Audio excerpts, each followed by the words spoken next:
अस्सलामुअलैकुम guys, this is the boy Khwaja Mac live from Mirpur ज़ात कश्मीर। और कैसे हैं आप सब लोग? उम्मीद है आज सब लोगों का दिन अच्छा जा रहा होगा। अच्छा, रिसेंटली मेरा एक प्रॉब्लम आ रहा था। Last from 2 days there was this problem of internet of mine. और उसमें मसला ये था कि इंटरनेट की स्पीड भी नहीं थी और पिंग भी बहुत ज़्यादा हाई थी। तो इसकी वजह से ना तो पबजी खेलने हो रही थी, ना सोशल मीडिया यूज़ हो रहा था। ओवरऑल इंटरनेट बिल्कुल ही समझ लें आप बंद हो गया था, जबकि टेलीफोन लाइन मेरी बिल्कुल ओके थी। तो फिर मैंने चेक किया तो मुझे पता चला जी कि काफ़ी सारे मैंने चेक किए, लाइन को चेक किया, लाइन क्लियर निकली, वोल्टेज पूरे थे, फ्रीक्वेंसी पूरी थी, सिग्नल हर एक चीज़ का पूरा था। लेकिन फिर उसके बावजूद मुझे एक मसला आ रहा था। तो फिर मैंने चेक किया तो जो मेरा डीएसएल स्प्लिटर था, जिसका काम होता है जो आपकी टावर से जो आपके घर तक टेलीफोन लाइन आती है ना, उसको वो बेसिकली स्प्लिट करता है सिग्नल्स को। टेलीफोन के सिग्नल लादा कर देता है और इंटरनेट के सिग्नल लादा कर देता है। तो मुझे पता चला जी कि मेरी उस डिवाइस के अंदर काफ़ी सारा इशू आ रहा था। तो आप लोगों को मैं दिखाता हूँ ये स्क्रीनशॉट के दो स्क्रीनशॉट्स दिखाऊंगा। पहले स्क्रीनशॉट में आपको पता चल जाएगा कि मेरी स्पीड क्या आ रही थी, इंटरनेट की अपलोड डाउनलोड स्पीड, और इसके अलावा पिंग और जिटर कितना आ रहा था। और सेकंड स्क्रीनशॉट में आप देखना कि कितना डिफरेंस है स्प्लिटर चेंज करने के बाद।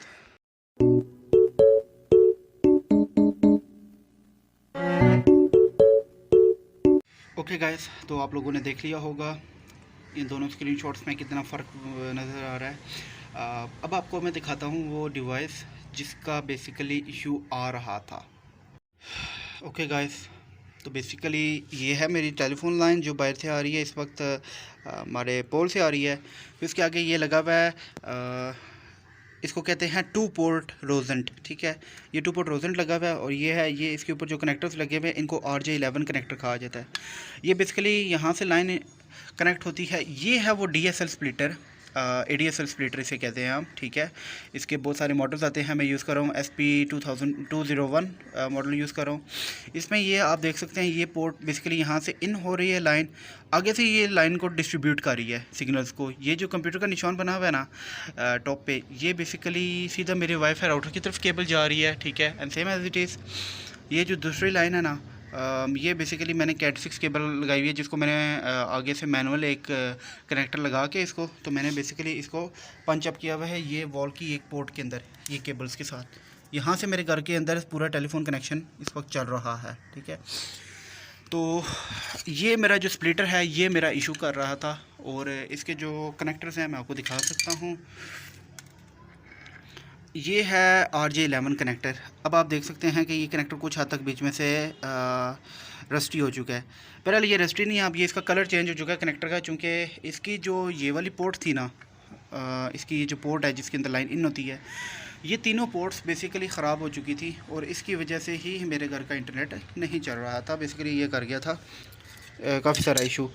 अब आपको मैं दिखाता हूँ ये दूसरा, ये देख सकते हैं आप स्प्लिटर। ये वो स्प्लिटर है जिसको मैंने खोल के चेक किया है, तो ये स्प्लिटर ख़राब हो चुका था। ये आप देख सकते हैं, इसकी मार्किंग्स भी बनी हुई है सारी। ये ऑयल लीक कर रहा था इसके अंदर से, इस वजह से हमारा इशू आ रहा था।